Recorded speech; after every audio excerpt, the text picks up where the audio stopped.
Film diawali dengan aksi seorang tajir asal Amerika yang sedang memacu pesawatnya. Dan ketika sedang asik bermanuver, tiba-tiba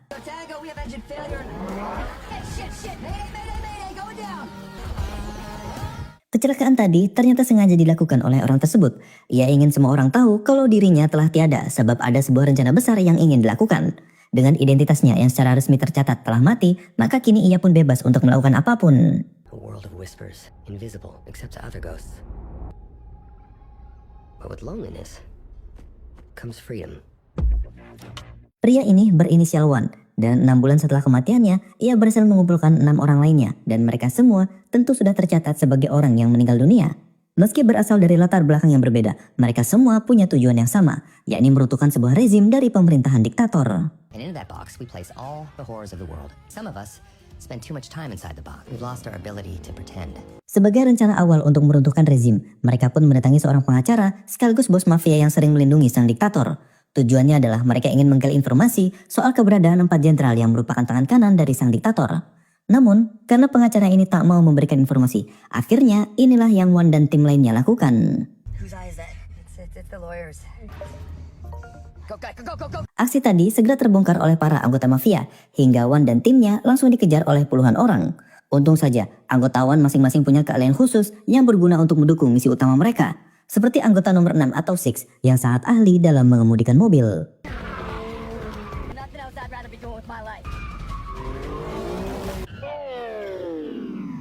Selain Six, ada juga number 2 yang merupakan mantan anggota CIA dan ia terkenal sebagai ahli spionase. Tak sampai di situ, kebrutalannya juga dapat kita lihat karena saat tubuhnya sedang terluka, ia masih bisa membantai puluhan mafia. Sebagai sebuah tim yang komplit, anggota Wan juga ada yang merupakan mantan dokter sekaligus ahli kimia yang dikenal sebagai number 5. Bisa dibilang semua anggota Wan merupakan orang-orang yang ahli di bidangnya masing-masing, namun sistem dunia yang tidak adil membuat mereka akhirnya kecewa dan memutuskan untuk mengikuti jejak dari Wan.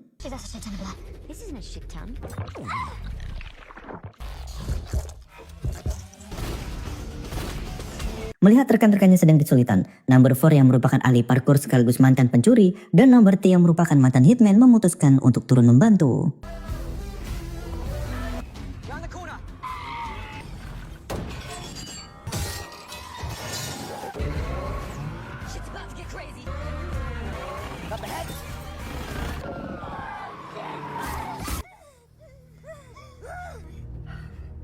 Akibat kejadian tadi, Six harus tewas dengan cukup mengenaskan. Untungnya Wan dan anggota lainnya berhasil kabur ke sebuah kapal sambil membawa jasad Six. Di atas kapal, mereka sebenarnya cukup sedih karena sampai Six menghembuskan nafas terakhir, mereka tak mengetahui nama aslinya siapa. Tapi ya mau bagaimana lagi, karena memang demikianlah aturan yang sudah Wan tetapkan.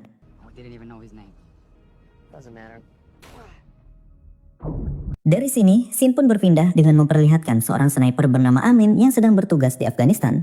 Hari itu Amin melihat ada sebuah mobil yang sangat mencurigakan dengan cepat melaju ke tengah kerumunan militer Amerika. Amin pun segera meminta izin ke atasan untuk menembak pengemudinya. Tapi sayang, sang atasan tak kunjung memberikan izin hingga akhirnya.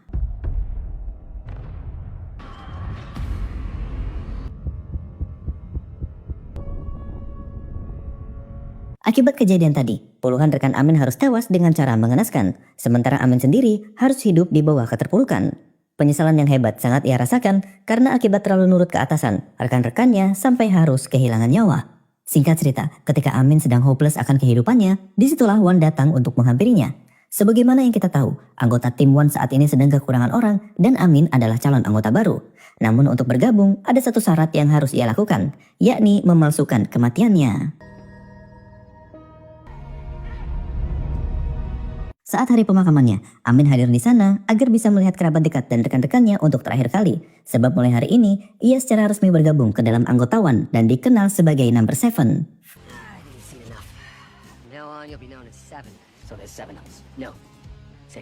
Singkat cerita, saat tiba di markas yang berada di bekas pangkalan militer, Seven mulai dijelaskan kalau mulai hari ini ia tak boleh menghubungi rekannya ataupun keluarganya yang masih hidup, sebab identitasnya sudah dinyatakan meninggal dunia. Jika Seven ketahuan melanggar, maka ia akan menghadapi sebuah konsekuensi yang cukup pedih.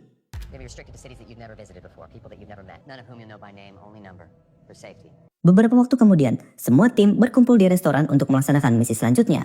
Tapi sebelum itu, lebih dulu Wan menjelaskan kalau sebenarnya ada banyak keuntungan yang bisa mereka dapatkan dengan memalsukan kematian, yaitu mereka bisa melakukan apapun yang orang hidup tak bisa lakukan.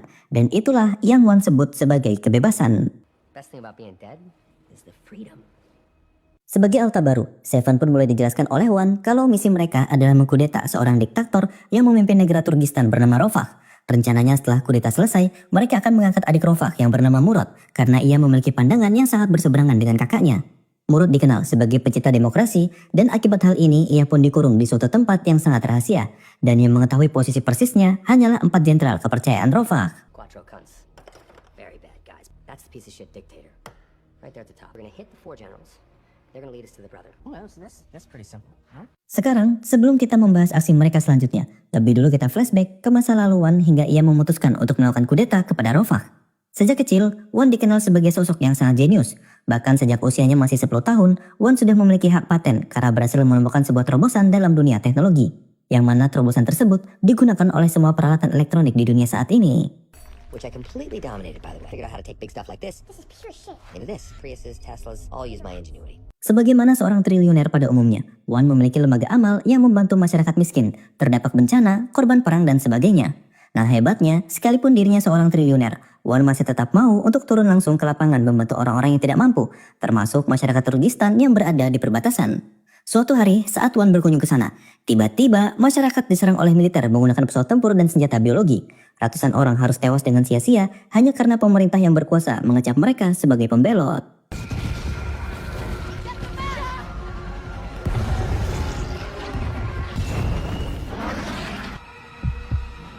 Dalam insiden ini, sebenarnya banyak jurnalis yang meliput kekejaman Rofak.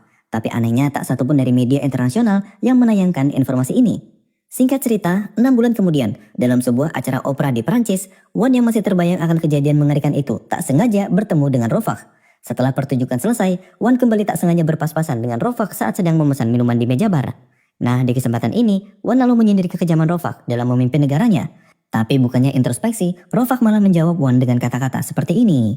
In the first act, his cruelty goes completely unpunished. But in the fifth, justice. In art, heroes always win. Setelah pertemuan tadi, Wan sadar kalau orang-orang seperti Rofak sudah pasti tak akan tersentuh oleh hukum. Mau sebanyak apapun uang yang Wan gelontarkan untuk membantu masyarakat, tak akan mampu mengubah nasib mereka selama masih ada orang-orang seperti Rofak memimpin suatu negara. Oleh karena itu, Wan pun kini memutuskan untuk menghukum Rofak dengan tangannya sendiri. Kebetulan uang yang Wan miliki bisa dibilang unlimited, sehingga ia memiliki sumber daya yang tak terbatas. Kita berpindah sebentar ke kisah Murad, di mana beberapa tahun yang lalu, ia sebenarnya berhasil kabur ke luar negeri untuk menghindari kekejaman kakaknya.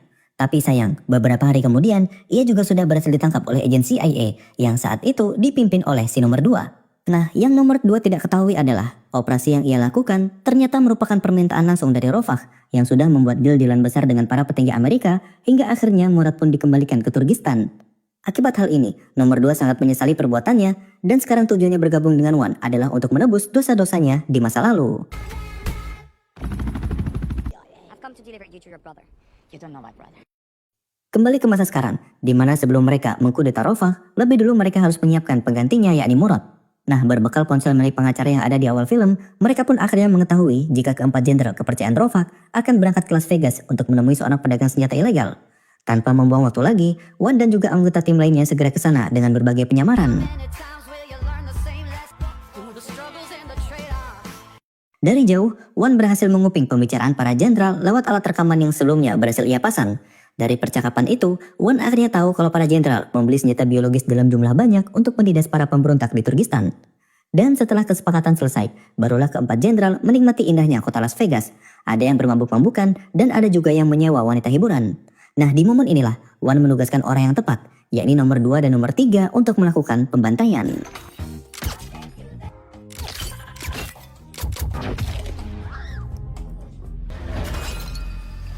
Setelah menghabisi 3 dari 4 jenderal, kini Wan menghampiri 1 jenderal yang tersisa untuk menginterogasinya.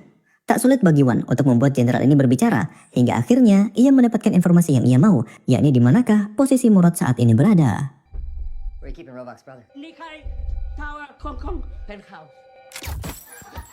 Kita berpindah ke Hong Kong, di mana Rofak saat ini sedang mendatangi adiknya yang berada di sebuah penthouse di lantai 90.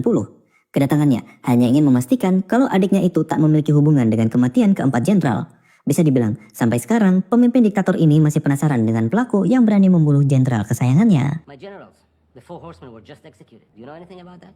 Pada malam harinya, Wan dan rekan-rekannya sedang mengatur rencana untuk bisa membebaskan Murad, di mana setiap dari mereka akan dibagi ke dalam 2 tim. Tim pertama akan memasuki penthouse melalui sebuah kren yang berada di sebelah apartemen, sementara tim lainnya akan memasuki lift untuk mengalihkan perhatian para penjaga saat Murad mereka bawa pergi. Serangan mereka diawali dengan aksi nomor 5 yang melemparkan gas beracun untuk membuat para penjaga menjadi sakau. Di saat yang bersamaan, nomor 2 dan nomor 3 memanfaatkan kericuhan ini agar mereka bisa mengakses lantai 90.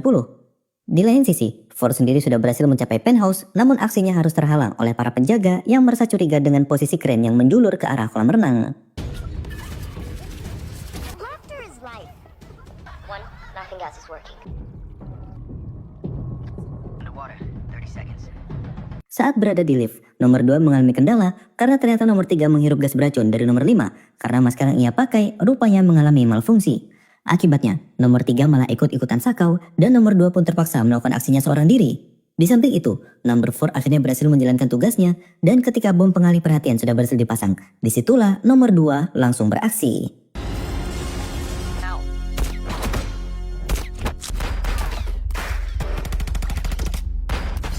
Sampai di sini, semua masih berjalan lancar. Ford berhasil masuk ke kamar Murad berkat bantuan nomor 2 dan nomor 7. Tapi masalahnya, saat mereka akan turun menggunakan lift, tiba-tiba pasukan penjaga tambahan langsung muncul. Dari sebelumnya hanya 10 orang, kini mereka harus berhadapan dengan puluhan pasukan. Untung saja, nomor 3 sudah kembali sadar setelah meminum obat penawar yang memang sudah disiapkan.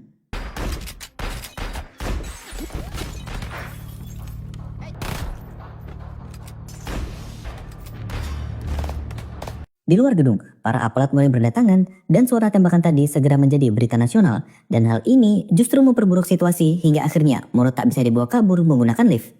Nomor 2 nomor 3 juga sepertinya kesulitan menghabisi semua penjaga ya karena mereka adalah tentara bayaran terbaik di dunia. Nah, di tengah kebuntuan, Seven punya sebuah ide untuk menghabisi sebagian besar tentara bayaran. Y'all might want to grab a hold of some shit. One, remember when I said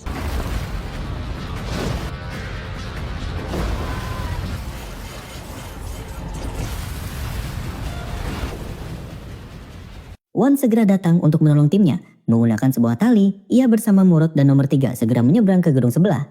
Sayangnya, begitu nomor 4 mau ikut, tiba-tiba para pasukan penjaga sudah keburu datang dan langsung memotong tali.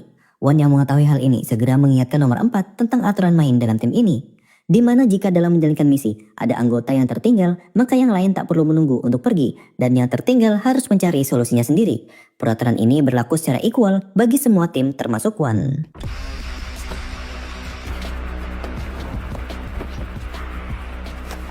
Meski Ford sudah berusaha semaksimal mungkin untuk kabur, para tentara yang mengejarnya juga cukup gigih. Ia tak hanya ditembaki, tetapi juga dilempari banyak granat.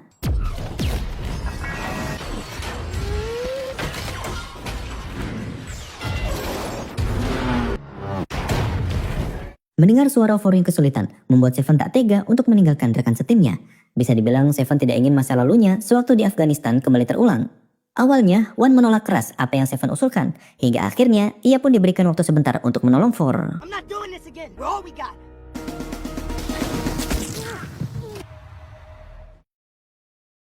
Pada pagi harinya, Rofak meminta bantuan CIA untuk menemukan adiknya lagi. Tapi sewaktu berdiskusi, Direktur CIA bilang kalau mereka tak bisa banyak membantu. Berdasarkan rekaman CCTV, mereka hanya berhasil mengambil gambar nomor 5, namun mereka tak yakin jika itu adalah Five, karena berdasarkan catatan sipil, Five sudah dinyatakan meninggal 6 bulan yang lalu. Sebenarnya, yang mereka tidak ketahui adalah Wan merupakan sosok yang sangat jenius, dan dengan kemampuannya, semua rekaman CCTV dan jejak digital sudah berhasil ia hapus hingga Rofak benar-benar dibuat kebingungan. Whatever links to the world these people had, they have blood types and birthdays and sock drawers. If they exist, they can be made not to. Berpindah ke Seven, yang pagi itu langsung bersih tegang dengan Wan yang kemarin bersikukuh untuk meninggalkan Ford. Wan lalu bilang kalau mereka semua bukanlah tim militer ataupun semacamnya.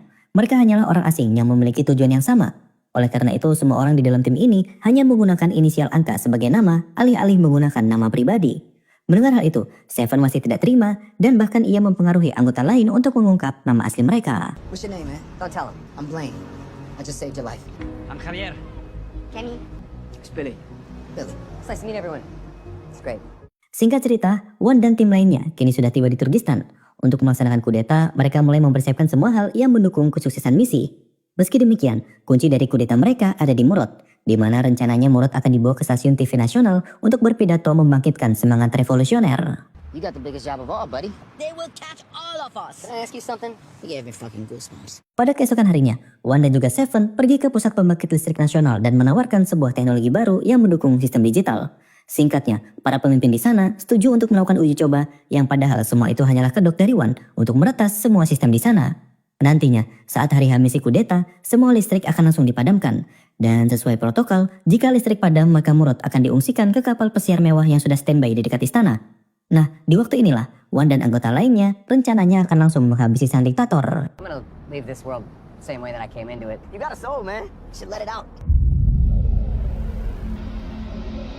Pada keesokan harinya, rencana pemberontakan akhirnya dimulai. Murad berpidato di TV nasional dan berhasil membangkitkan semangat revolusi kepada rakyat Turkistan. Di saat yang bersamaan, pemerintah ingin menyabotase siaran dari Murad, tapi sebelum itu terjadi, listrik langsung dipadamkan, dan bom yang sebelumnya dipasang oleh nomor 3 dan nomor 2 juga ikut diledakkan.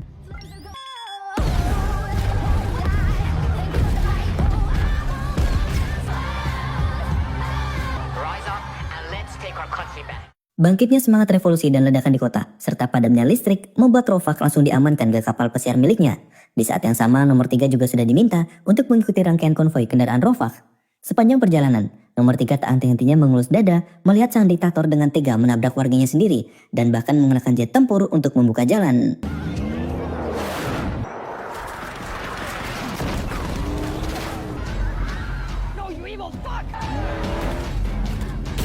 Ketegangan semakin memuncak ketika Rovak sudah dekat dengan dermaga, di mana Wan dan juga Seven mulai menyerang pas pampres untuk mengalihkan perhatian agar nomor 3 bisa masuk ke dalam ruang kendali. Di saat yang bersamaan, Ford juga sudah menyelam ke bawah air untuk memasang beberapa bom di sekeliling lambung kapal.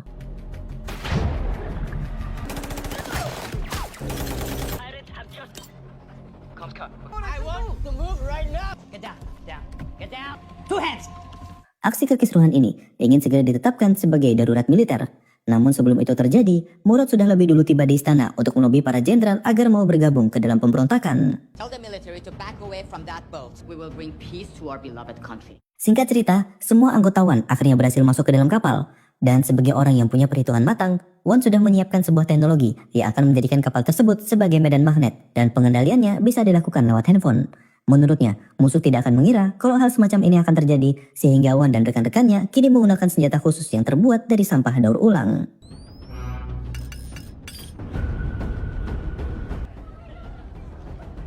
Ketika musuh berdatangan, handphone Wan malah error akibat tadi tak sengaja terjatuh. Di bawah berundungan tembakan, Wan dan timnya mencoba untuk terus bertahan hingga akhirnya...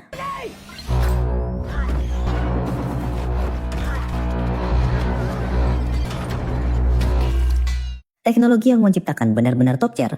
Banyak sekali anggota Rovak yang berhasil mereka buat koit. Tapi meski begitu, banyaknya jumlah pasukan membuat mereka sedikit kewalahan. Apalagi di tengah pertempuran, ponsel yang digunakan oleh Wan untuk mengendalikan medan magnet malah rusak akibat serangan dari lawan. Hingga akhirnya, kini mereka pun terpaksa bertempur menggunakan cara biasa.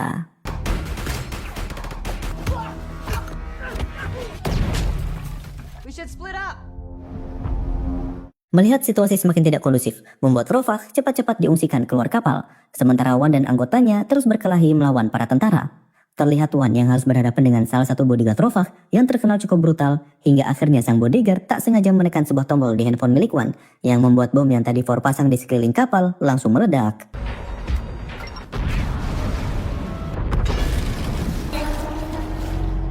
Akibat ledakan tadi, evakuasi Rovak semakin dipercepat. Dan Wan yang kebetulan melihat hal ini sudah seharusnya lebih mementingkan misi untuk mengejar sang diktator daripada menolong Ford yang kebetulan saat itu tak kuasa melawan anggota pas pampres yang ada di depannya. Sepertinya, kata-kata Seven tempo hari membuat Wan sadar kalau keselamatan dan solidaritas tim adalah yang paling utama. Hingga akhirnya, Rovak saat itu berhasil melarikan diri. There you are.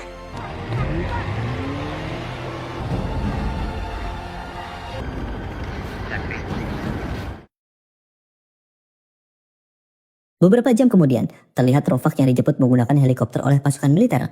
Sesampainya di dalam, ia benar-benar lega karena sudah berhasil selamat. Tapi tak lama kemudian, sebuah kenyataan pahit harus ia hadapi. Blow your fucking head off! I was thinking of somewhere else. Who are you? No one. Ya, pilot heli tersebut ternyata adalah Murad, dan pasukan militer yang ada di dalam tak lain dan tak bukan adalah Wan dan anggotanya. Rupanya, Murad berhasil membujuk para jenderal untuk mendukung pemberontakan hingga ia dengan cepat menggunakan heli militer dan terbang ke kapal menolong Wan dan juga timnya. Kini, tinggallah langkah terakhir dalam rencana kudeta yang akan Wan lakukan, yaitu menghukum sang diktator. Tapi masalahnya, hukuman apa yang cocok bagi Rofah? Sebagai warga negara asing, Wan merasa kalau ia tak memiliki hak untuk menghukum sang diktator, hingga akhirnya inilah yang Wan lakukan. What are you gonna do?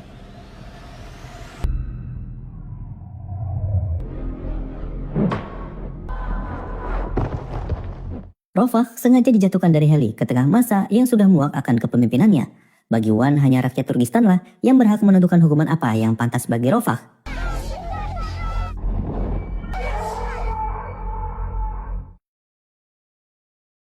Satu tahun kemudian, rakyat Turkistan kini bisa hidup damai di bawah kepemimpinan Murad. Dan di saat yang sama, kini Wan sedang mengunjungi keluarga kecilnya dari kejauhan.